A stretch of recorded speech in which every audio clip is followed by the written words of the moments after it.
سورہ ذاریات۔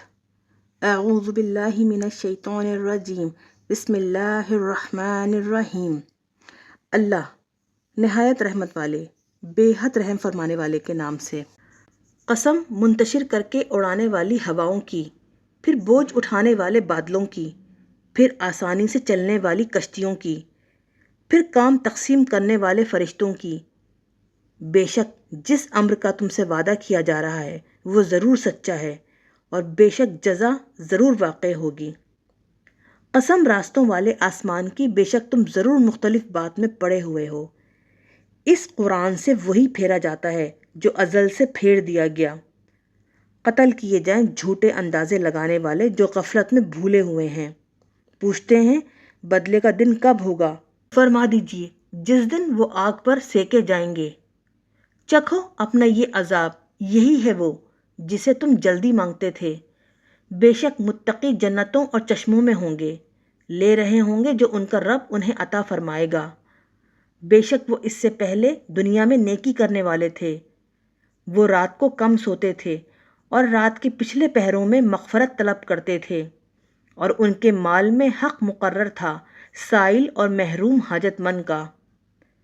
اور یقین رکھنے والوں کے لیے زمین میں بہت سی نشانیاں ہیں، اور خود تمہاری جانوں میں، تو کیا تم ان نشانیوں کو نہیں دیکھتے؟ اور آسمان میں تمہارا رزق ہے اور جس کا تم سے وعدہ کیا جاتا ہے۔ تو قسم آسمان اور زمین کے رب کی، بے شک یہ قرآن ضرور حق ہے جیسا کہ تمہارا بولنا۔ اے محبوب، کیا آپ کے پاس ابراہیم کے معزز مہمانوں کی خبر آئی؟ جب وہ ان کے پاس آئے تو انہوں نے سلام پیش کیا۔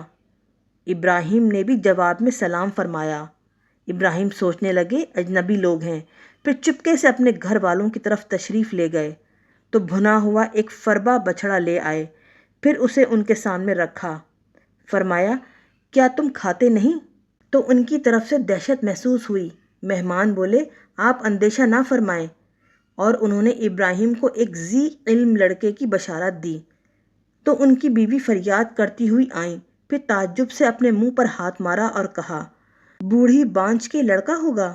وہ بولے ایسا ہی آپ کے رب نے فرمایا، بے شک وہی بڑی حکمت والا بہت علم والا ہے۔ ابراہیم نے فرمایا تو اصل مقصد کیا ہے تمہارا اے بھیجے ہوئے فرشتوں؟ فرشتوں نے کہا بے شک ہم مجرم لوگوں کی طرف بھیجے گئے ہیں تاکہ ہم ان پر مٹی کے پتھر کنکر برسائیں جس پر آپ کے رب کے پاس نشان لگے ہوئے ہیں حد سے بڑھنے والوں کے لیے۔ تو ہم نے ان سب کو نکال لیا جو اس بستی میں ایمان والے تھے، تو ہم نے اس میں مسلمانوں کے ایک گھر کے سوا اور کوئی گھر نہ پایا، اور ہم نے اس میں باقی رکھی ایک نشانی ان لوگوں کے لیے جو دردناک عذاب سے ڈرتے ہیں۔ اور موسیٰ کے واقعے میں ہماری نشانیاں ہیں۔ جب ہم نے انہیں واضح دلیل کے ساتھ فرعون کی طرف بھیجا تو اس نے اپنی قوت کی گھمنڈ میں روگردانی کی اور کہنے لگا یہ جادوگر ہے یا دیوانہ۔ تو ہم نے اسے اور اس کے پورے لشکر کو پکڑ لیا، پھر ہم نے ان سب کو دریا میں پھینک دیا، اس حال میں کہ وہ اپنے آپ کو ملامت کرنے والا تھا۔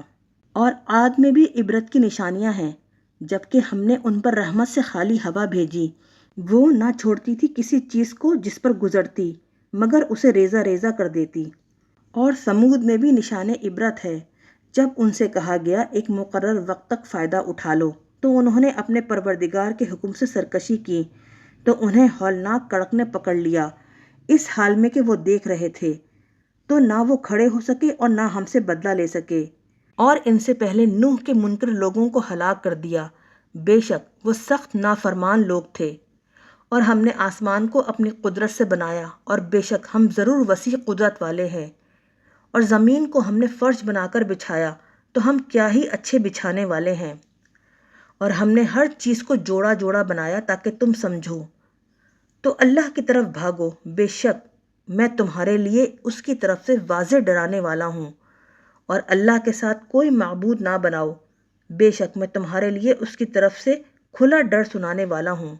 اسی طرح ان سے پہلے لوگوں کے پاس کوئی رسول نہ آیا مگر انہوں نے کہا یہ جادوگر ہے یا دیوانہ۔ کیا انہوں نے ایک دوسرے کو اس بات کی وصیت کر دی تھی؟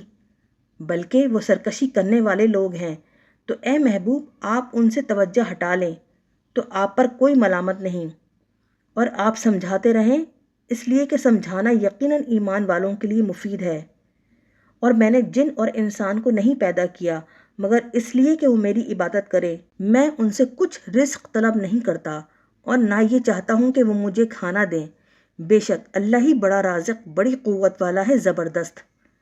تو یقیناً ان ظالموں کے لیے بھی عذاب کا حصہ ہے، ان کے ساتھیوں کے حصے کی طرح۔ تو یہ مجھ سے جلدی طلب نہ کریں۔ تو کافروں کے لیے تباہی ہے ان کے اس دن سے جس کا ان سے وعدہ کیا جاتا ہے۔